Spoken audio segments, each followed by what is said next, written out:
Space, indubitably one of humankind's final frontiers. For years, humanity has looked up to the sky and wondered what kind of secrets lie in the shadows of the galaxies, in the remnants of nebulas, and in the darkness of supermassive black holes. For so long, the story of the stars has been told to us through data, images and scans and stories that one must decipher. But what if there was more going on behind the scenes, more things that were hidden to the human eye, a story waiting to be told? Hello, I am Offhand Sagan, and today we aim to answer a few of these questions, maybe pose a few questions of our own.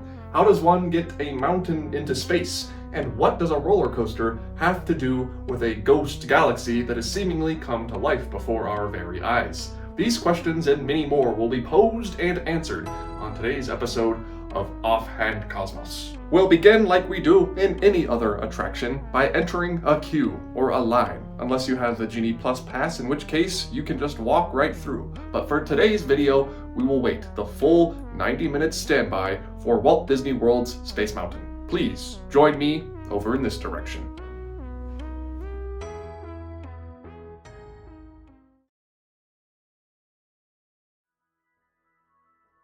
Now, when it comes to rides and attractions whose vibes and cues are absolutely unmatched, I think Space Mountain, specifically at Walt Disney World at the Magic Kingdom, is in a league of its own. The Star Tunnel music as you wait in the admittedly cramped corridors of the Starport, the reflection effects they show of ride vehicles and planets and space stations as you walk by. It all has a very vintage, futuristic style to it, and it's a style that I absolutely love. Disneyland's queue, on the other hand, is a bit different. Yes, it does have those tight corridors once you get into the actual space station itself, but before that, you pass through the upper floor of what used to be the Starcade, right past a huge satellite with mirrors and little pointy things on the end with flashing lights. What is this thing? What is the point of this satellite in the Space Mountain Disneyland queue? Well, as it turns out, the story of this satellite and the queues for both Disneyland and Walt Disney World contain a lot of hidden lore and information regarding the often ignored or hidden story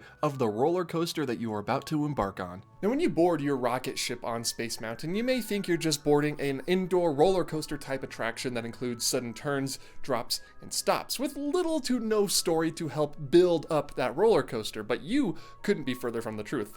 Unless you don't think that, in which case, you're right. The story of Space Mountain takes us not just through the galaxy, through the cosmos, but also throughout space and time itself. That's right, I said time. We sort of do a little bit of time traveling in Space Mountain. Now, I think there's no better place to start than at the original Space Mountain in Orlando, Florida. It opened in 1975, and you may be saying, well, why not start at the Disneyland one? It's Space Mountain, the story is the same. The stories are actually very, very different, and I'll explain as we get further into the video. But let's begin with Orlando's Space Mountain, the big one that you can see on the way into the park while you're riding the monorail. It's a great time. I guess you could do the same thing at Disneyland, but it's way bigger. Like, it's huge.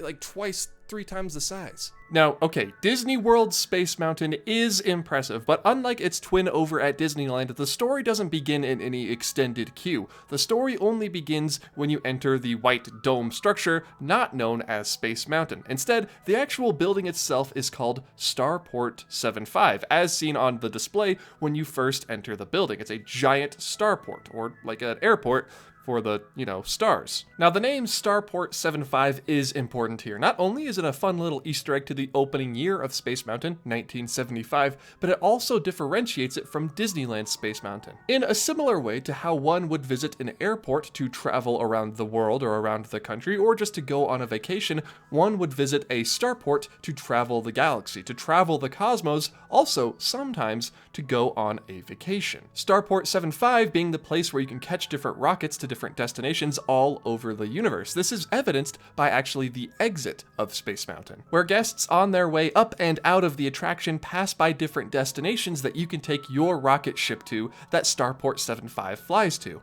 including this awesome futuristic city with a robot butler that is definitely in no way, shape, or form a reference to Horizons. No way, no sir, no ma'am, no friend. This is just a regular futuristic city. Nothing to see here, no Horizons here. And if you're interested in seeing the full map of all of the destinations that Starport 75 flies to, well, good news. You just have to stand in the standby queue. You can look at it for a solid 30 to 40 to 120 minutes while you wait for all those Lightning Lane guests to get through. Okay, I joke, but there is a full and complete map to all of the destinations in the queue. You can also find one of the destinations is Disney's Hyperion Resort. So it seems like Disney has spread out amongst the stars. And all of this, of course, can be found in Tomorrowland, which, as I'm saying it, as it's leaving my mouth, sounds obvious, but it's less obvious than you would think. But you gotta remember, we're not talking about the e-ticket attraction, the dark ride roller coaster Space Mountain, located in the themed land of Tomorrowland at the Magic Kingdom at Walt Disney World. We are talking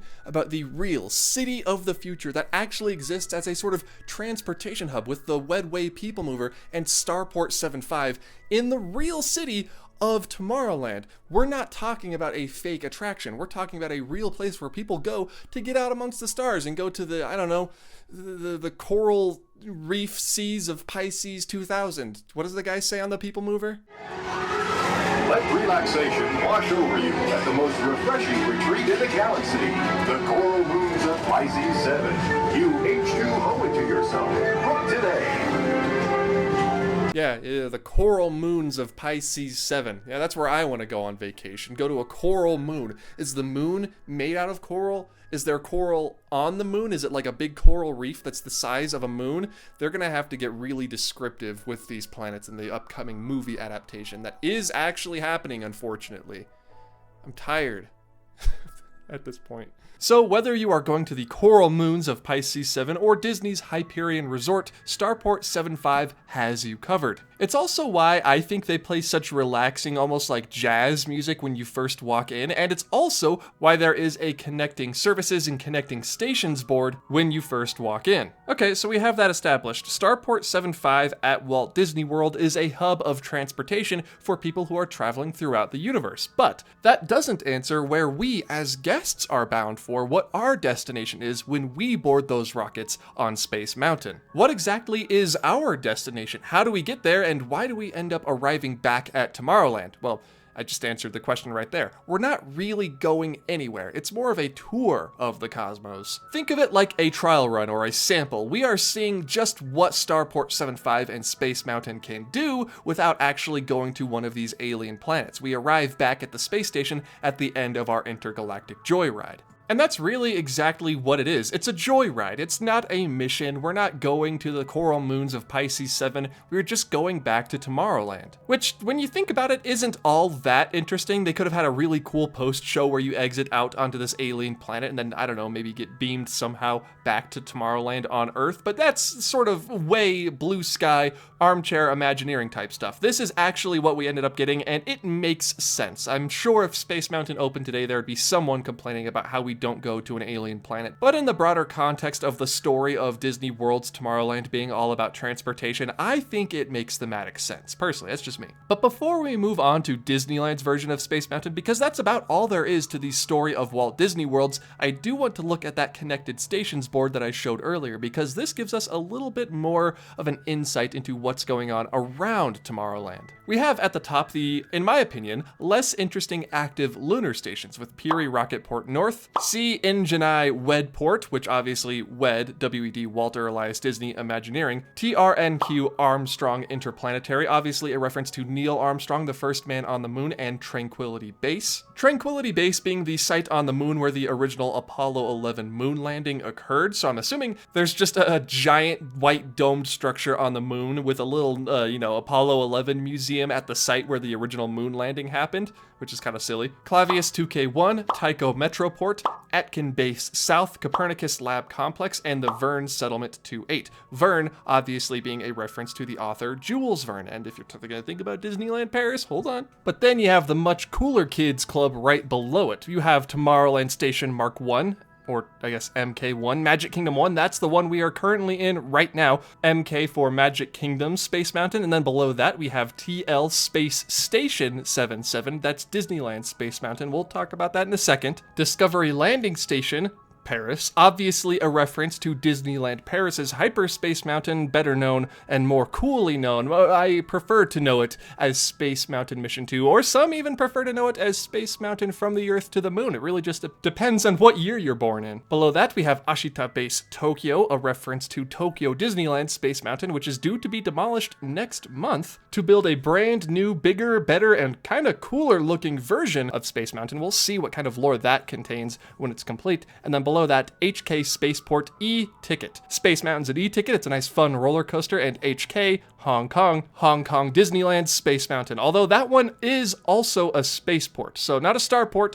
a spaceport. Not sure what the difference is there. Maybe a starport brings you to different planets and a spaceport brings you to just different spaceports. I don't know. That's my best guess. So we know from the bulletin... Okay, no, this is getting out of control at this point. No cuts happening until you make some sort of people mover announcement, Disney. I refuse. This is like a hunger strike, except it's a hair strike at this point. Nothing's being cut until you announce a brand new people mover. So we can deduce from this board at the entrance to Walt Disney World Space Mountain that all of the other Space Mountains worldwide take place within the same continuity, and they all sort of feed off of each other. There are different stops at different places, at different Space Mountains all over our planet, but also out there amongst the cosmos. There are more Space Mountains or starports or space stations out there on other moons and planets and worlds and galaxies. It's not just on Earth, although Earth does seem to have quite a bit of them. So, just to sum it all up, Walt Disney World Space Mountain is essentially an airport for the stars, a starport that takes you to different destinations around the universe, including the coral something of Pisces whatever. But us, as we are riding Space Mountain as guests, we don't go anywhere. We just go back to the original starport that we started at. We just get to see the cosmos. It's also part of the reason why on the way out we walk past a sort of baggage claim, an intergalactic baggage claim with stickers referencing,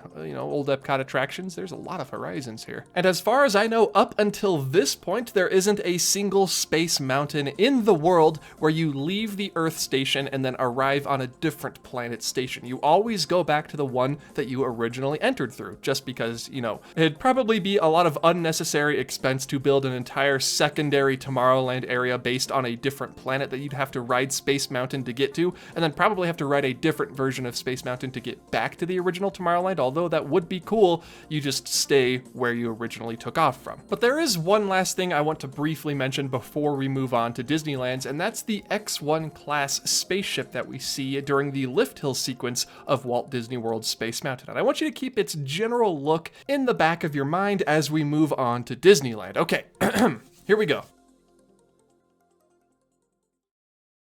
Now this is where things start to get a little bit more serious, because we talked about a starport, just somewhere you go to have a little bit of fun, but we haven't talked yet about a space station. Disneyland Space Mountain is not a starport. It is not Starport 75. Disneyland Space Mountain is Space Station 77, in reference to the year that it opened, 1977. You can see the name of the space station displayed as you walk into the big white conical structure, along with what appears to be 4 other Space Mountains interlinked with each other. Now, a station is not the same thing as a port. A station evokes thoughts of maybe a government facility or an industrial complex, which is indeed true. Space Station 77 was not meant for intergalactic tourism the same way the Magic Kingdom Space Mountain is. Instead, it seems to be the headquarters of what is known as the Astraeus project. Remember at the beginning of the video when we talked about that weird satellite-looking thing in the extended queue room on the top floor of the Starcade for Space Mountain? That's not just some random satellite that Disney put in there to look cool, although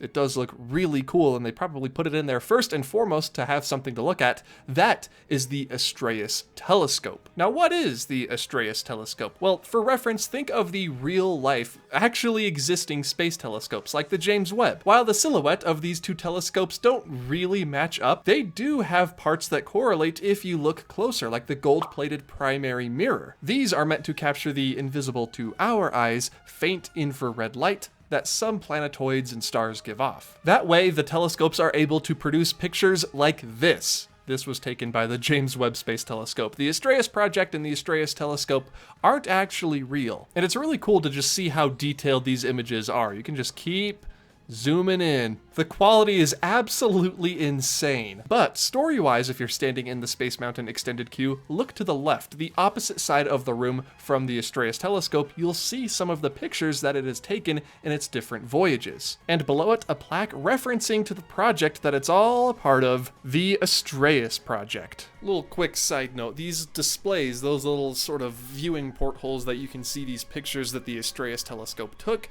used to actually be windows that guests could look through as they rode the People Mover throughout Tomorrowland. They used to be completely see-through, and you got to look down upon the Starcade as you rode the People Mover up and through the outskirts of Space Mountain. It's super, super cool that these remnants of the People Mover are still there, and the People Mover track is just on the other side of those awesome cosmological, spectronomical, celestial pictures. Also, you could just bring back the People Mover while you're at it. I don't know why it's taking so long. I can cut my hair if you do. But as we make our way throughout the rest of the Space Mountain queue, we don't really go past or through any other references to the Astraeus project. It's just on that upper floor of the Starcade there. Once we enter the actual Space Mountain structure, there's not a whole lot in terms of lore. We do have, however, a couple of items. Let's for a moment get back to that Space Station 77 display that I showed earlier. You may notice that it is not just one Space Station 77, it's not just a picture of Disneyland Space Mountain, it's 5 separate Space Mountains interlinked. And if you look at the amount of Space Mountains that are currently operating in the world, right. There are 5. So is Space Station 77 just the Disneyland Space Mountain by itself? Or is it only when all 5 of the Space Mountains, I guess, ascend into space and then connect all Megazord style and become Space Station 77? Now, I had to do a lot of digging for this answer, but I believe that Space Station 77 is not referencing all 5 linked together and is just referencing Disneyland based off of the board that we find at the Magic Kingdom. Oh, yeah, I feel like I should talk about that too. Every Space Mountain can fly. All you really gotta do is look at the mural above Store Command, and you can see different Space Mountains taking flight, going into outer space. Now, interestingly, the mural only contains 3 Space Mountains, and not the full 5 that we've seen, I guess, across the planet, and in the Space Station 77 image. So while I do believe all of the Space Mountains can combine to form some sort of, no one's ever really talked about this before, so I guess it's my chance to name something. Finally, I'm going to say that all of the 5 Space Mountains combine to form a superstation. Now, keeping that superstation concept in the back of our minds for now, I do want to transition back to the Astraeus project because I believe it is part of our jobs, our duties, our mission, if you will, as guests while we are on board Disneyland Space Mountain to gather data for the Astraeus project. Now, I'm going to be using LMG Vids' recent recording of the Disneyland version of Space Mountain for this one because, if you don't remember, they recently updated a few of the effects found within the ride. They gave us some clearer visuals. We'll start with the second lift hill, where you can see here we're being sort of beamed out into outer space. But at the end of the lift hill, we may see... what is that, a galaxy forming? Yeah. And almost as quickly as we saw the galaxy form, as we reach the top of the lift hill, the galaxy fades away. It disperses into cosmic dust. Now, I know that happened very quickly, just in the span of time it took for us to get to the top of a lift hill, but do you know how long it takes for galaxies to form and then be destroyed on a real timeline? According to NASA, galaxies can take anywhere from 1 to 2 billion years with a B to reach adolescence, okay? I'm not an adolescent. But do you know what is? The Andromeda Galaxy, which formed about 3 to maybe 5 billion years ago. And I know 2 billion years sounds like a very large window, and it is, but not for galaxies. In the time that I'm talking to you right now, about 2 to 3 billion years are passing, and there we go. All right, that was 3 billion years. And not only are they born over the course of a couple billion years, they also last for tens of billions, if not trillions of years. Apparently, a lot of people only considered galaxies dead when they stopped producing new stars, although galaxies can merge with other galaxies over time, and it's a whole different thing. Maybe my numbers aren't exactly correct, but what I really was trying to drill home there was, over the course of just the first lift hill in Space Mountain at Disneyland, we go through trillions and trillions of years. Maybe not into the past, but certainly into the future. All to do what exactly? gather images of these forming and dissipating galaxies, nebulas, planets, and stars for the Astraeus project. I don't know how they did it, but the Astraeus project, in my theory for the Disneyland Space Mountain story, has perfected time travel. Now, yes, time travel. Not only do we go forward in time at the beginning, we also go backwards in time at the end. You know, at the end of the ride when you get your picture snapped and the bright flash almost completely blinds you as you go back into the loading and unloading zone when the ride is done? That moment, I believe, is us being zapped back in time from the trillions of years that we traveled into the future to gather these images and this information back to when we originally first left Space Mountain. Maybe a couple seconds, a couple minutes later, approximately equal to the ride time of the attraction, before we disembark and head back out into Tomorrowland. The blue star tunnel at the beginning of the attraction is us traveling out into space and getting primed for the time travel, and the exit tunnel is us returning. That's why they both look different. It's not another star tunnel at the end, and it's not the sort of flashy sort of fireworks at the beginning. They're two different tunnels for two different directions in time. See, I'm telling you, the Space Mountain story, the lore is way deeper than anyone gives it credit for. We'll also take a moment to talk about the other Space Mountains all over the world, because remember, they do show up at Walt Disney World Space Mountain, so they are all canon to the story. Mainly Tokyo. Tokyo Disneyland Space Mountain is very interesting to me. The old/current Space Mountain. The new one, we have no idea where the story is going to go there. But in the queue, as you enter the loading area for Tokyo Disneyland Space Mountain, you walk under an archway that's labeled Spaceport. Not Starport, not Space Station, Spaceport. A combination of the two. Now, what's the difference between a starport, a spaceport, and a space station? Let's get into it. Now, as we established earlier, a starport is a sort of airport for the stars, where you go from planet to planet in a rocket ship. A space station is a station in space for a government facility, or a company, or any sort of organization. A spaceport, if I'm just guessing here, is a port in space that offers you transportation to other spaceports. You don't actually leave outer space with a spaceport, whereas a starport, like at Magic Kingdom, you go to a different starport on a different planet or star. It's not floating in the middle of space like a spaceport is, like Tokyo's is. And so I guess that also means that at some point during the queue, we leave Earth. I don't know whether that's once we enter the dome, or maybe when we're going up that escalator like Disneyland used to have to get into the building, but at some point before we board our ride vehicles, we do leave the Earth without actually taking a rocket up to the spaceport, because we're already in the spaceport when we board our rockets. Oh boy, I sure hope one thing that I just said makes any sort of sense. We don't really have to go over Disneyland Paris's Space Mountain, because that's just Hyperspace Mountain and it's Star Wars, and blech, Star Wars has no ties to Tomorrowland or the story of Space Mountain, so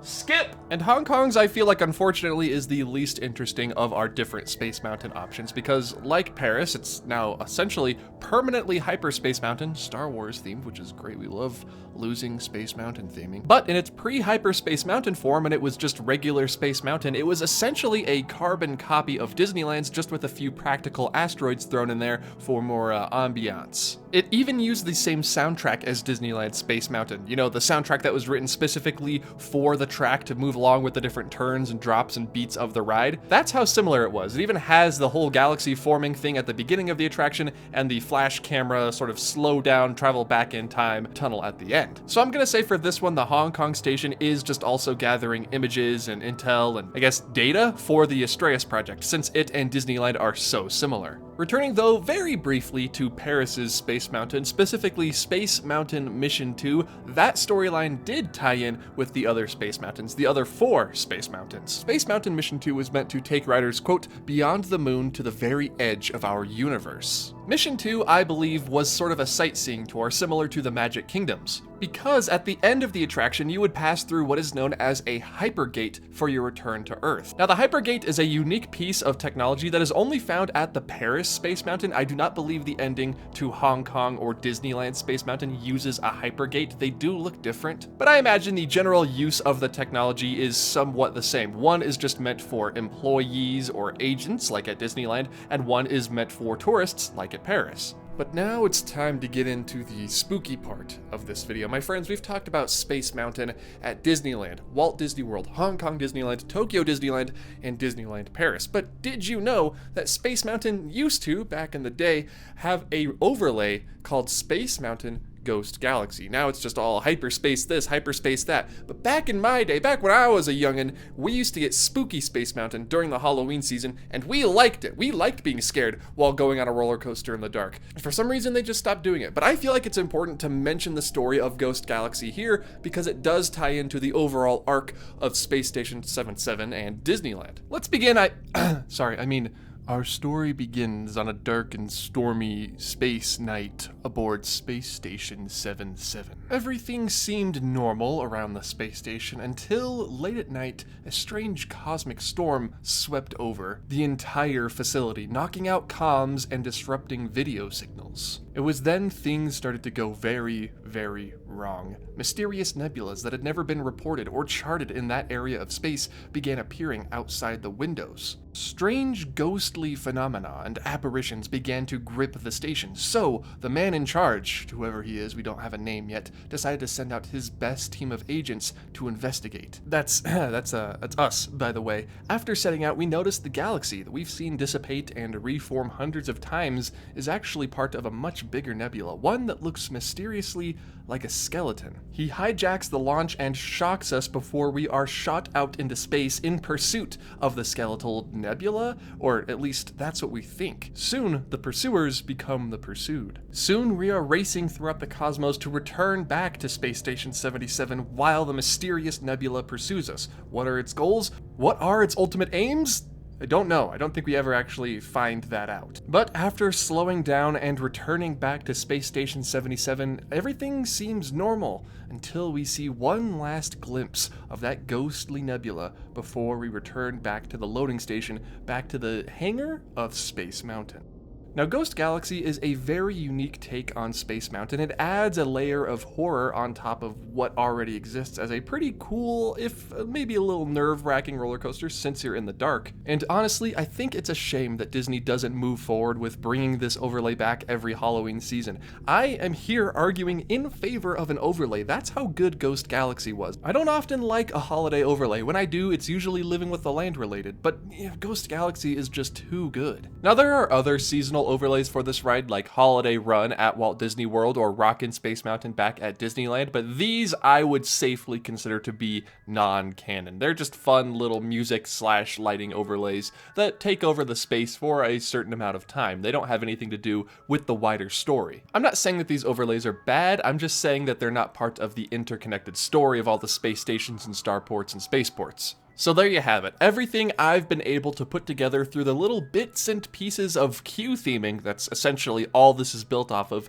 that Disney gives us while we're waiting in line for Disneyland or Tokyo or Florida's Space Mountain. And honestly, I probably missed a couple of things. I wouldn't say the Space Mountain story is incredibly vast or detailed compared to other rides like, say, Big Thunder Mountain or the Adventureland Treehouse, but just having a story that's there for people to discover and dig deeper into is pretty neat and something I think is worth acknowledging and talking about. So let me ask you this before we wrap up here. What is your personal favorite Space Mountain if you've been on more than one? If you haven't, obviously it's going to be your home Space Mountain, Anaheim or California or Paris. But if you've been on more than one, how would you compare them and which is your favorite? For the queue, I think the Disney World Space Mountain is better, but for the actual on-ride experience, I do prefer Disneyland's. I prefer the music, it's a lot smoother of a ride, and it's a 2x2 seater instead of a 1x1x1 like it is at Disney World. So you feel less like you're going to crash into a wall or into a beam and die horribly, which is a bonus in my book. But dang, you just really cannot beat that vintage sci-fi feeling with the Space Mountain queue at Disney World with like the holograms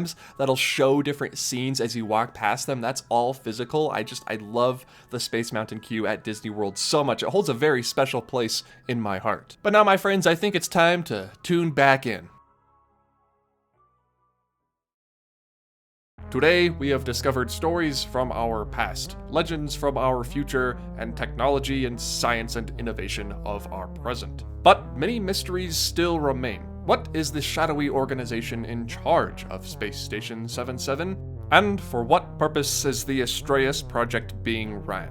In our pursuit of answers and the truth, we have only been presented with more questions. More questions than there are stars in the sky or teardrops falling down my face when I realize the People Mover may never reopen in our cosmic lifetime. But whether we're sailing through the cosmos on our rocket ships one by one, or through the cosmos on our rocket ships two by two, in the case of Disneyland, we may never know the biggest secrets of our universe. But rest assured, in Offhand Cosmos, we have answered a few of these lingering questions.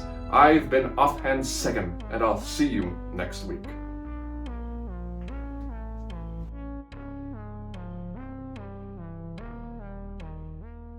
Hey there everybody, thank you for watching this video where we go a bit deeper into the story of Space Mountain. This is sort of a remake of a video I made years ago, and I mean it was among like the first 20 videos I ever uploaded, so it was only like 11-12 minutes long, and I missed a lot of information in that video. I feel like approaching it from the YouTube expertise that I have gained over the years and the expertise that I have nowadays, it's sort of an expanded version of that video, and I think a whole lot better. I sure hope you enjoyed it. If you are new around here and you want more lore videos like this one, my Big Thunder one did really well, so I made this one, and maybe we'll go even further into the lore hole. We'll workshop the name in a future video. Please hit the like button and subscribe. A very special thank you, as always, to my Patreon supporters over at patreon.com/offhanddisney. They got early access to this video, and if you want to join their ranks, you absolutely can. For just $1 gets you access to most of the perks. Again, thank you, all of you folks over there at patreon.com for continuing to support me and have faith in what this channel is doing. It really does mean a lot to me. But, you know, if you'd rather follow me for free on other social media sites, Twitter, Instagram, TikTok, I'm at Offhand Disney on all of those, I guess, websites. But I think that about wraps it up. Everybody, thank you all so much for watching this out of this world cosmic adventure. Cool, right? Goodbye.